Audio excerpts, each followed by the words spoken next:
ছাড়বো জীবনের শেষ রক্তবিন্দু পর্যন্ত। আজকে বোলপুরে আছেন, বোলপুরে আছেন, বোলপুরে থাকুন। আর উনি ছাড়া, মুখ্যমন্ত্রী ছাড়া আমরা উঠছি না। কোনো ভয়, কোনো ভীতির কাছে আমরা নথি স্বীকার করে যাবো না। এখন তার একটাই ডেজিগনেশন, চাকরি খেকো মুখ্যমন্ত্রী বাংলা থেকে দূর। সবাইকে নিয়ে আপনার বলছি চোর চোর, সবাই চোর। সবাই চোর কি চোর না মুখ্যমন্ত্রী নিজে বিবেচনা করুক না। তার মিনিস্টার এখনো জেলে, কোন লজ্জায় কথা বলে, কোন লজ্জায় কথা বলেন? তার মিনিস্টার এক্স পার্থ চ্যাটার্জির ঘরে 2000 টাকার নোট পাওয়া গেছে না? আমাদের ঘরে টাকা পাওয়া যায়? আমাদের 53 দিনের 2000 টাকার নোটিশ দেয়। নিক না কড়া পদক্ষেপ নিতে বলুন না, কড়া পদক্ষেপ। আর কত কড়া পদক্ষেপ নেবে? আমাদের যোগ্য চাকরি খেয়ে অযোগ্যদের পাশে দাঁড়িয়ে আমাদেরকে শেষ করলো, আমাদেরকে জীবন জর্জরিত করলো। এখন বলছে কড়া পদক্ষেপ। আর কড়া পদক্ষেপ। ইতিমধ্যে 5 জন বিধবা হয়েছে। বাংলায় বকেয়া মহার্ঘ ভাতা দিচ্ছে না সুপ্রিম কোর্টের রায় মেনে, অথচ সুপ্রিম কোর্টের রায় মেনে শিক্ষাকর্মীদের বেতন বন্ধ। এই যোগ্য শিক্ষাকর্মী যাবে কোথায়? খাবে কি? এই দায় কে নেবে? আমরা ওই চাকরির উপর ভিত্তি করে লোন দিয়েছি, আমাদের বাচ্চা কাচ্চা হয়েছে, এই বাচ্চা কাচ্চাকে কোথায় পড়াবো? আমি যে অযোগ্য সুপ্রিম কোর্ট প্রমাণ দিক। আমার নামে কোনো দুর্নীতি নেই, সিবিআই লিস্টে নাম নেই, কোনো কিছু নেই। এইভাবে আমার মতো চাকরি হারাদের পথে বসিয়েছে। যারা অনিয়মিত কর্মী তাদেরকে পথে বসিয়েছে, যারা সিভিক ভলান্টিয়ার পথে বসিয়েছে, যারা ডিএ পাবে তাদের ডিএ দিচ্ছে না, সবাইকে পথে বসিয়েছে। আশা কর্মীদের পথে বসিয়েছে, কাকে পথে বসায়নি? এর বিরুদ্ধে আমরা যৌথ মঞ্চ, সংগ্রামী যৌথ মঞ্চ, গ্রুপ ডি ঐক্য মঞ্চ, সিভিল ডিফেন্স, আমরা চাকরি হারারা, শিক্ষাকর্মীরা, শিক্ষকরা সবাই আমরা এক হয়ে আজকে সমাজের প্রয়োজনে পশ্চিম বাংলার আপামর বাঙালি, আপামর বঞ্চিত, শোষিত, লাঞ্ছিত মানুষের মুক্তির লড়াই, ক্রান্তির লড়াই আমরা লড়ার জন্য আমরা অবশ্যই একমাত্র এর জন্য দায়ী মুখ্যমন্ত্রী মমতা বন্দ্যোপাধ্যায়। ইশারা ছাড়া একটা গাছের পাতা নড়ে না। এসএসসি কে বলে তারা নাকি অটোনমাস বডি, অথচ নবান্নে তিনি ঘোষণা করে, প্রসাদ নিজের রাজনৈতিক সভায় সরকারি ঘোষণা করে, সবাইকে ভিক্ষা দিতে চাইছে। ভিক্ষা, আমরা ওই ভিক্ষা মানছি না। আমরা রাজ্যে জুড়ে সকল যোগ্য যারা চাকরি প্রার্থী, নতুন চাকরি প্রার্থী, তাদের চাকরি চাই।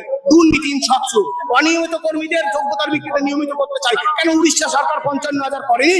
5 বছর চাকরি করার পর, 7 বছর চাকরি করার পর যোগ্য চাকরি যায় কি করে? আমরা বলছি এই রাস্তা কারো ভাবেন নয়, এই রাস্তা জনগণের রাস্তা। জনগণই বিচার করবে, আমরাই বিচার করবো। 2000 পুলিশ কিচ্ছু করতে পারবে না। জনগণের শক্তির কাছে বাস্তিল দুর্গ ঘুরিয়ে দিয়েছিল, জনগণের শক্তির কাছে সব ঘুরিয়ে যাবে। আমরা যদি ভয় পেতাম, এখনো এই যে আপনারা পুলিশের সংখ্যা বলছেন, আমরা এখানে থাকতাম না। আমরা ভয় পাই না, কারণ আমরা জীবনের মায়া ত্যাগ করেই ঘর থেকে বেরিয়ে গেছি। আমার স্ত্রীকে বলে এসেছি ধরে নেবে, আর আসবো না। আমার বাচ্চাকে চুমু খেয়ে বেরিয়ে এসেছি, ধরে নিবি, তোর বাবা আর আসবে না। কিন্তু এই সকল যোগ্যদের মুক্তির লড়াই 5 বছর 7 বছর চাকরি করার পর কি করে যায় আমরা দেখে থাকবো। আমরা লড়াই করে ছাড়বো জীবনের শেষ রক্তবিন্দু পর্যন্ত।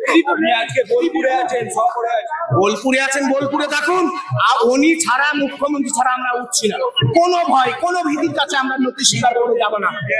কোনো বেআইনি নয়, জনগণের রাস্তা। আইনটা মানুষের জন্য আইন, আইনের জন্য মানুষ নয়। সুতরাং কোনো কিছু বেআইনি নয়। যখন সাধারণ মানুষের তখন অসুবিধা না হবে, ব্যবসায়ী যখন দোকানপাট আছে, কোথায় অ্যাম্বুলেন্স আছে, অ্যাম্বুলেন্স আমরা আটকাই না। কোন অন্তঃসত্ত্বা মায়ের গাড়ি আমরা আটকাই না। তাহলে কিসের অসুবিধা? এই রাস্তা জনগণের রাস্তা, জনগণের জন্য আইন। ভগৎ সিং বলে গেছে, মনে নেই? এই আইন মানুষের জন্য। সুতরাং ন্যায় বিচার পাইয়ে দিতে হবে আইনকে। আমরা সেই লড়াই আছি, লড়বো।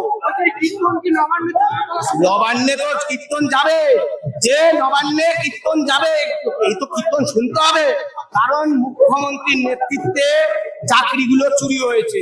সুতরাং এই কীর্তন নবান্নের উদ্দেশ্যে, এই কীর্তন সততার মূর্ত প্রতীক মুখ্যমন্ত্রীর উদ্দেশ্যে, যোগ্য চাকরি হারাদের এই কীর্তন, বকেয়া মহার্ঘ ভাতার দাবিতে কীর্তন, যৌথ মঞ্চের কীর্তন, সংগ্রামী যৌথ মঞ্চের কীর্তন, সিভিক ভলান্টিয়ারদের কীর্তন, সিভিল ডিফেন্সের কীর্তন। মমতা ব্যানার্জি আর অগ্নিকন্যা নেই, চাকরি চোর মুখ্যমন্ত্রী হয়েছেন, আর অগ্নিকন্যা নেই। এখন তার একটাই ডেজিগনেশন, চাকরি খেকো মুখ্যমন্ত্রী বাংলা থেকে দূর। সবাইকে নিয়ে আপনার বলছি চোর চোর, সবাই চোর। সবাই চোর কি চোর না মুখ্যমন্ত্রী নিজে বিবেচনা করুক না। তার মিনিস্টার এখনো জেলে, কোন লজ্জায় কথা বলে, কোন লজ্জায় কথা বলেন? তার মিনিস্টার এক্স পার্থ চ্যাটার্জির ঘরে 2000 টাকার নোট পাওয়া গেছে না? আমাদের ঘরে টাকা পাওয়া যায়? আমাদের 53 দিনে 2000 টাকা করার নোটিশ দেয়। খেলা আমরাই করব, জনগণ খেলা করবে, মানুষ খেলা করবে, মানুষের বিচার হবে, আমরাই বিচার করব, খেলা আমরাই করব। সুতরাং ওই যে কথা আপনারা শুনছেন খেলা হবে, ওই সব খেলা টালা সব শেষ। আমরা খেলতে জানি 90 মিনিট, এক্সট্রা টাইম, টাই বেকার সব আমরা খেলবো, জনগণ খেলবে পশ্চিমবাংলার, এটা আপনাদের বলে রাখলাম। অবিলম্বে যোগ্যদের নির্মূল নিখুঁত তালিকা দিয়ে সকল যোগ্যদের চাকরি বাঁচান, নইলে জনগণ খেলা করবে, আমরাই বিচার করব। অনেক ষড়যন্ত্রের শিকার হয়েছে আমরা। এসএসসি পরীক্ষার রুটিন দিয়ে দিয়েছে, বলবেন এ ব্যাপারে? ওটা নিজেদের পাপ ধোয়ার জন্য ওইসব দিয়েছে। আপনারা পরীক্ষা দেবেন কি? দেখুন, পরীক্ষা দেবো কি দেবো না 1 সেপ্টেম্বর বা 7 সেপ্টেম্বর বলবো, কারণ চাকরি চোর মুখ্যমন্ত্রী নিজের সরকারের ওটা সিস্টেমের পাপ ধুয়ে ফেলার জন্য এইসব করছে। আমরা রুখে দেব, আপনাকে বলছি, সময় সংক্ষিপ্ত, কিন্তু আমরা রুখে দেব। আমরা সত্যের পথে আছি, সত্যের অনেক জোর হয়, সত্যের জন্য অনেক শক্তি হয়ে থাকে। জেনে রাখবেন, আমরা সত্যের পথে আছি, কোনো দুর্নীতি, কোনো চরিত্রগত ব্যাপার, কোনো কিছু আমাদের জীবনে নেই। প্রকাশ করবেন না, কি বলবেন? এটা গভীর ষড়যন্ত্র। বিচার ব্যবস্থার প্রতি আমরা কিছু বলতে পারি না, এটা গভীর ষড়যন্ত্র। বিচারকদের ঘরে টাকা পাওয়া যাচ্ছে, আমরা উদ্বিগ্ন, আমরা চিন্তিত, আমরা আইনের প্রতি শ্রদ্ধাশীল। হ্যাঁ, আইনটা মানুষের জন্য। আজকের অভিযান যদি সফল না হয়, পরবর্তী পদক্ষেপ কি হবে? আজকের অভিযান সফল বলেই তো পুলিশ বাধা দিচ্ছে। সফল আমরা সফল করবো, জনগণ সফল করবে। দেখছেন না, 10,000 15,000 মানুষ এসছে। হ্যাঁ, জনগণ সফল করবে, মানুষ বিচার করবে। মুখ্যমন্ত্রী বিচার করার কে? অনেক হয়েছে। মানুষ বিচার করবে, মানুষ পথে নামবে। চারিদিকে অরাজকতা, আইনের শাসন ভেঙে পড়েছে। যোগ্য চাকরি খেয়ে চাকরি বাঁচাচ্ছে না, আমাদের সাথে দেখা করছে না। আমরা বলেছি, আপনি সুপ্রিম কোর্টের রায় আংশিক মেনে রাজ্য বিধানসভায় জরুরি অধিবেশন ডেকে অর্ডিন্যান্স এনে যোগ্যদের চাকরি বাঁচান, আপনার রেহাই নেই। আমরা ছাড়বো না, আমরা ছাড়বো না এই লড়াই থেকে।